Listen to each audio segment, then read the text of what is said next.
কালকে মোদিকে পরাস্ত করা হয়েছে, আগামী দিন বাংলা জিতে মোদিকে আবার পরাস্ত করা হবে।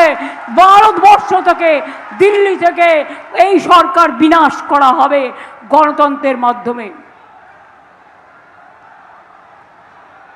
কালকে মহিলা বিল নয়, ওই বিলের সাথে জুড়ে দিয়েছিল ডিলিমিটেশন। মানেটা কি জানেন? আপনাদের কেন্দ্রগুলো ভাগ ভাগ করে বঙ্গভঙ্গ থেকে দেশভঙ্গ করার পরিকল্পনা, ওটাকে আমরা উল্টে দিয়েছি এবং মোদিবাবুর পতন শুরু হয়ে গেছে। আজকে শুনছি উনি দেশের উদ্দেশ্যে ভাষণ দেবেন। ওনার ভাষণ শুনে মানুষের রেশন মিলবে না। আর ওনার ভাষণ মানে মিথ্যে ভাষণ, মিথ্যে ফুলঝুরি, মিথ্যে কথা, ঝুমলা।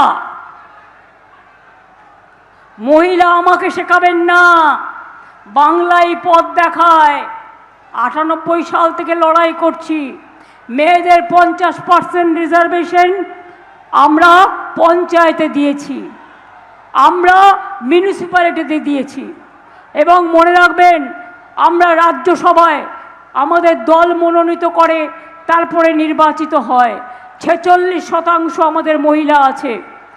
আর লোকসভায় নির্বাচিত মহিলা সাংসদ আমাদের 37%।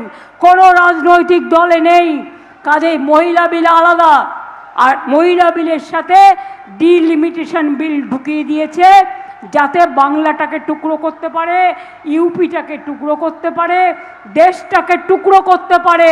টুকরো টুকরো গ্যাং, এটা ছিল আসল পরিকল্পনা।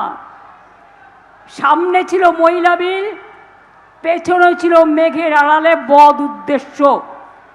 আর ডিলিমিটেশন করেই এনআরসি করত, আর সবাইকে তাড়াতো, আর ডিটেনশন ক্যাম্পে পাঠিয়ে দিত।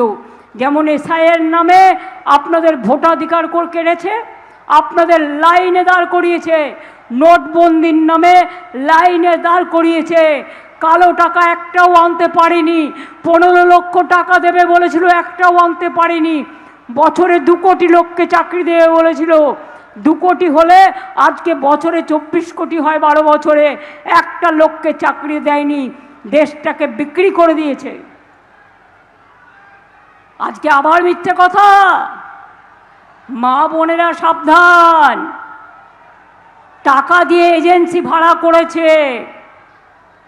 এজেন্সি এসে আপনাদের ফর্ম ফিল আপ করাবে টাকা দেব বলে। দিলেন কি গেলেন? আপনার নাম, পরিবারে কারা আছে, আপনার ঠিকানা, আপনার ব্যাংক অ্যাকাউন্ট সব নিয়ে নেবে, আর তারপর সব লুট করে নেবে। আপনারা 5 বছর লক্ষ্মীর ভাণ্ডার চান, 10 বছর চান, 15 বছর চান, 20 বছর চান, না একদিন ওদের কাছ থেকে কালো টাকা 3000 নিয়ে তারপর সবটা বিসর্জন দিতে চান? সেটা নিজেরা চিন্তা করে দেখবেন। এবিপি আনন্দ, এগিয়ে থাকে, এগিয়ে রাখে।